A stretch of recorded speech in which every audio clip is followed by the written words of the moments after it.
Tony's, though, still. Such a shame. Absolutely, no. Thank you very much indeed, Suze. So there you go. We'll be going backwards and forwards to Popham service stations.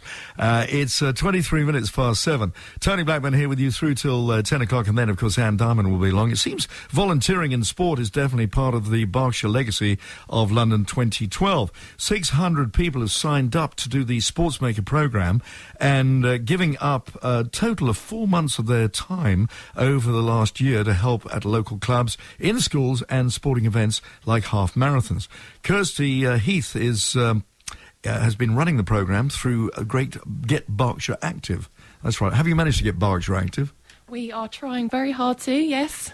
Working really hard to get people more active. Were you surprised at how many came forward to help? It's one of those things where the Olympics has really put volunteering at the forefront, and so we are very grateful for anyone that wants to come forward and volunteer with us. And is this volunteering going to go on, year after year after year? So from the Sportmakers programme, we've developed our own local volunteering programme called Team Berkshire Volunteers, which is largely about deploying volunteers into sports events happening locally in Berkshire. And that is a programme that's going to continue for us. So what difference has it made to schools?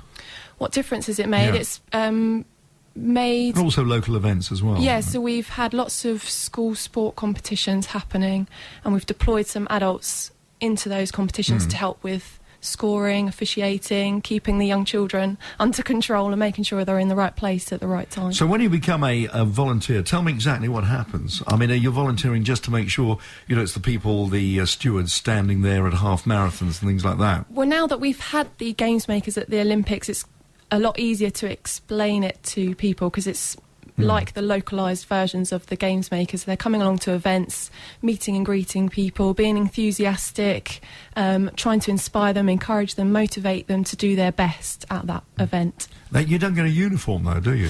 They get one of these T-shirts I'm wearing now, so they get an Adidas Sportmakers T-shirt, and we also have other incentives that includes other kit to try and keep them volunteering. I see. Oh, I see. So you're bribing people with T-shirts right. and goodies. And you've got funding now to continue the programme for another year, I understand. So we've got some more funding, which is largely about deploying volunteers into school-based competitions, but also about upskilling existing coaches, leaders, volunteers. What do people need to do if they want to sign up? So they can email info@getberkshireactive.org or just give us a call on 01628 472 851. And these are people who, there are so many events going on in this area, aren't there? So what actually happens? You become a volunteer, you get the T-shirt, yep, then you can just disappear on holiday once you've got the T-shirt. So we'll go through a registration process, we'll have an interview, an induction, they'll get a briefing that's relevant to the event so they know what they're doing and what they're happy with. And they're also offered free training as part of being a volunteer with us, which includes first aid, for example, some basic event management training. So we're helping to upskill them so that when they are deployed into the events, they really know what they're doing. And can they then choose which events they want to be a part of? Yeah, of course, they're not signing their life away. If they can only volunteer for one event, then we're very grateful. And there are a lot of events going on, and it's during the winter as well, I guess. So with kind of the season that's coming up, there's lots of triathlons, running events. We've also, obviously, with the new academic coming year, there'll be more school competitions as well. Can you get one of those T-shirts without becoming a volunteer? Unfortunately not. You're very welcome to come and volunteer with us, and I can guarantee I'll give you a T-shirt. I bet you got a freebie in the car, haven't you? Unfortunately not. All right, fair enough. Kirsty, thank you very much indeed for coming in. Nice to meet you as well. 27 minutes past 7, let's get the weather with Suze. At the moment in Popham,